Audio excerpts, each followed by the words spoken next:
आज हम आपको बताएंगे कि महकमा मौसमियात का रडार सिस्टम कैसे काम करता है। ये सारे का सारा डाटा किस तरह महकमा मौसमियात कलेक्ट करता है और फिर हमारे साथ शेयर करता है। ऑब्जर्वेशन रिकॉर्ड होती हैं, उनकी बेस पर फिर वेदर मैप्स बताते हैं और अपनी न्यूमेरिकल वेदर प्रेडिक्शन 24 घंटे बाद कैसा वेदर होगा, 3 दिन बाद कैसा होगा, 7 दिन बाद कैसा होगा। उर्दू पॉइंट की वीडियोस देखने के लिए हमारा चैनल सब्सक्राइब कीजिए और बेल के आइकन पर क्लिक कीजिए ताकि आप हमारी तमाम आने वाली वीडियो से बाखबर रह सकें। अस्सलाम वालेकुम नाजरीन, उर्दू पॉइंट में खुशामदीद। मैं हूं आपका मेज़बान ज़ुहैब मंशा। नाजरीन, आज हम आपको बताएंगे कि महकमा मौसमियात को कैसे मालूम होता है कि हवाओं की रफ्तार तेज़ होगी या स्लो होगी, बारिश होगी या नहीं होगी, बारिश होगी तो किन इलाकों में होगी और अगर बारिश हो जाती है तो कितने मिलीमीटर किस इलाके में हुई है। ये सब महकमा मौसमियात हमें कैसे बताता है, ये वेदर रडार सिस्टम कैसे काम करता है। इस हवाले से जो नया रडार लगा है जिस पर हम मौजूद हैं, ये पहले वाले रडार्स की निस्बत किस कदर बेहतर है, किस कदर मौसर है, ये कितना एरिया कवर करता है, इसके नताइज पहले रडार की निस्बत कितने बेहतर हैं, ये सब कुछ आपको दिखाएंगे और बात करेंगे जो कि महकमा मौसमियात कराची के डायरेक्टर हैं सरदार फराज साहब, उनसे भी। और आपको इससे बढ़कर बताते चलें कि जो हमारे अकम में आपको वो सामने एक छोटा रडार नज़र आ रहा है, वो 1967 में पहली दफ़ा लगाया गया था अयूब एरा में। उसके बाद दूसरा रडार आपको नज़र आ रहा है, वो 1991 में लगाया गया था, वो तोहफ़तन जापान की तरफ से पाकिस्तान को दिया गया था। और अब ये तीसरा रडार जो कि पाकिस्तान कराची में लगाया गया है, ये भी जापान की तरफ से पाकिस्तान को तोहफ़ा दिया गया है। तकरीबन इसकी लागत है 1580 मिलियन रुपीज़। सारे का सारा ये रडार हम आपको दिखाते हैं सिस्टमेटिकली कैसे काम कर रहा है, कैसे रेडिएशंस पैदा होती हैं, कैसे फिर ट्रांसमीटर के ज़रिए वो ओपन एयर में भेजी जाती हैं, कैसे रिसीव होती हैं, रिसीव होने के बाद किस तरह वो सारा डाटा एक 3D फॉर्मेट में आता है और फिर पब्लिकली इशू किया जाता है। सारे का सारा प्रोसेस दिखाएंगे, आइए हमारे साथ चलिए।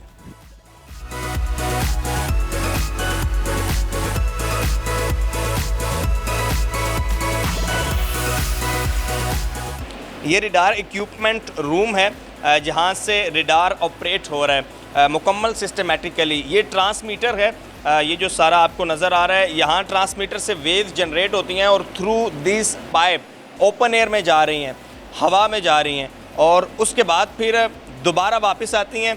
और ये 7 रिसीवर है, यहाँ से वेव जनरेट होकर हवा में जाएंगी, उसके बाद वही वेव्स वापस जब रिसीवर में आएंगी तो फिर मालूम होगा कि बाहर का वेदर कैसा है, बाहर हवाएं तेज़ हैं, कम हैं, बादल हैं, कहाँ कहाँ हैं, बारिश होगी कहाँ होगी, और अगर हो रही है तो बारिश कितने मिलीमीटर हो रही है। वो सब कुछ वही वेव्स जब वापस आएंगी तो मालूम होगा। अभी आप देखें, ये है एंटीना कंट्रोलर।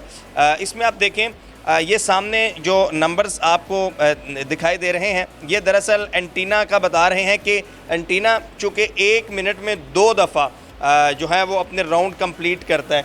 तो ये सामने आपको नज़र आ रही है, अब 360 पर जाकर दोबारा 0 से शुरू हो जाएगा। इट्स मीन्स कि उसने अपने 2 राउंड कंप्लीट कर रहे हैं। अभी देखें आप, फिर ये दोबारा 0 से लेकर आगे जा रहा है और ये ऐसे ही चलते चलते 360 पर जाएगा। 1 मिनट में 2 राउंड ये एंटीना लगाता है, ये जो रडार है। और उसके बाद आप ये देखें, यहाँ पर भी आपको मुकम्मल ये जो GPS है ये सारा नज़र आ रहा है। और इसके बाद ये मुकम्मल डाटा एंड प्रोटोकॉल कन्वर्टर है। ये जो सारे का सारा वेव्स गई, उसके बाद रिसीव हुई, उसके बाद जो नताइज हैं, जो रिज़ल्ट है, वो यहाँ पर कंप्यूटर है, ये आप देख सकते हैं। यहाँ पर ये सारा डाटा आ जाएगा और ये आप देखें जी, ये अब आपको बता रहा है कि ये रडार जो बाहर का है वो किस तरह मूव कर रहा है, और रेडिएट और स्कैन मोड, और इसके अलावा आप इसके मुख्तलिफ मोड्स जो हैं वो यहाँ पर जो रेलिवेंट हैं वो देखते रहते हैं और 24 घंटे इसी तरह ये मॉनिटर होता रहता है। ये सारे ग्रीन है, इट्स मीन्स के सारे डूइंग गुड वर्क। इसी तरह मुकम्मल नीचे जो रूम है ऑब्जर्वेशन रूम, वहाँ पर मुकम्मल 3D फॉर्मेट में सारी चीज़ें सामने आ रही होती हैं। और इस कदर ये मौसर और इस कदर बेहतर रडार है कि आपको मालूम हो सकता है, अगर आप एक किसी महसूस पार्टिकुलर एरिया का मालूम करना चाहते हैं कि फॉर एग्ज़ाम्पल औरंगी टाउन है, तो क्या औरंगी टाउन में बारिश होगी अगले 8 घंटे बाद या 10 घंटे बाद, तो आप औरंगी टाउन को मेंशन करेंगे तो वो सामने आ जाएगा।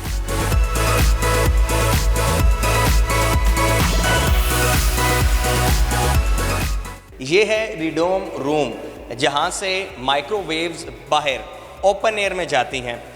ये जो आपको डिश नज़र आ रही है यही रेडार है जो कि पहले भी था और अब ये वाला नया रेडार है। इससे पहले छोटा रेडार था। छोटे रेडार से मुराद के वो एरिया तकरीबन 250 से 300 किलोमीटर कवर करता था। ये 360 में घूमता रहता है हर वक्त और 1 मिनट में 2 राउंड कंप्लीट करता है और उसके बाद सारी की सारी बाहर की इंफॉर्मेशन लेकर, वेदर इंफॉर्मेशन लेकर दोबारा वेव्स आती हैं रिसीवर में और फिर वो बताती हैं कि बाहर का वेदर कैसा होगा।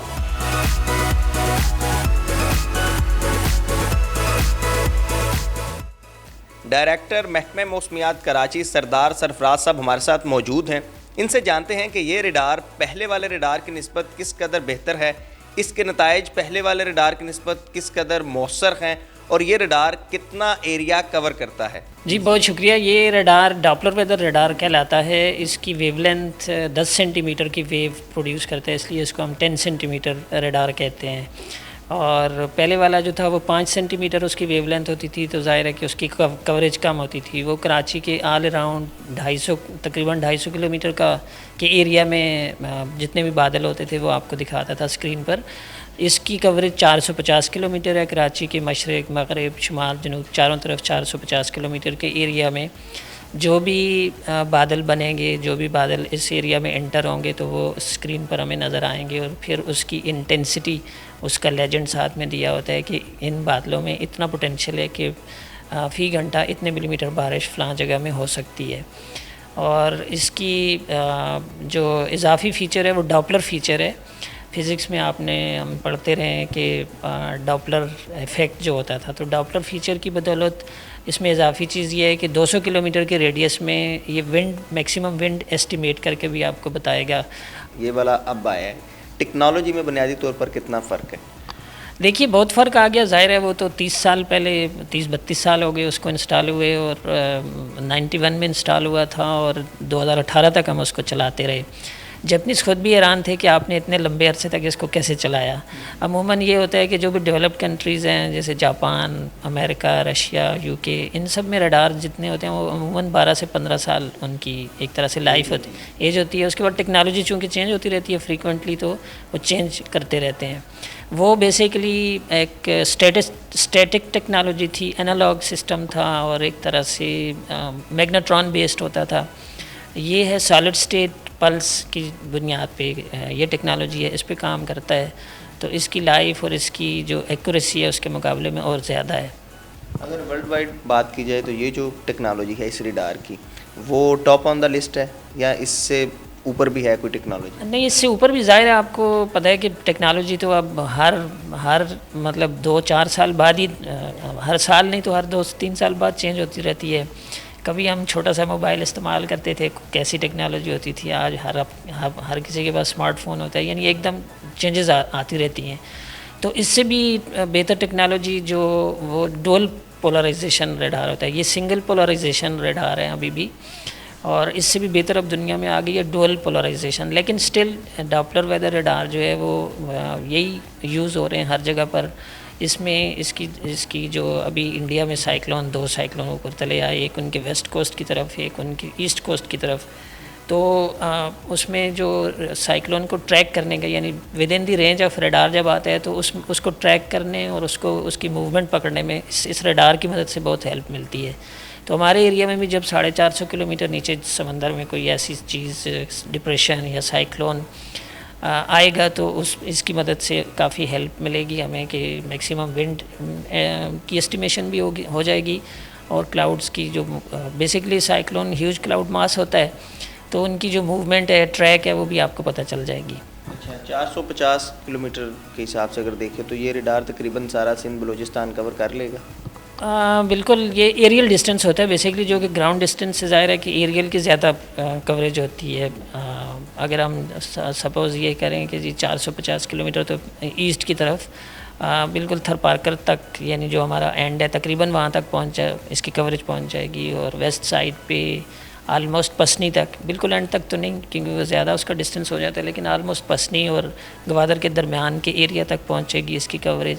समंदर में तो ज़ाहिर है किसी जगह का हम नाम नहीं ले सकते, लेकिन 450 किलोमीटर नीचे भी, और नॉर्थ में फिर दादू से ऊपर लाड़काना दादू के दरमियान के एरिया उस एरिया तक, और इसी तरह से ईस्ट बलूचिस्तान में खुशदार और लसबेला तो नीचे आ जाता है, ऊपर खुशदार आता है, और ये सब एरिया कवर करेगा इंशाल्लाह ये।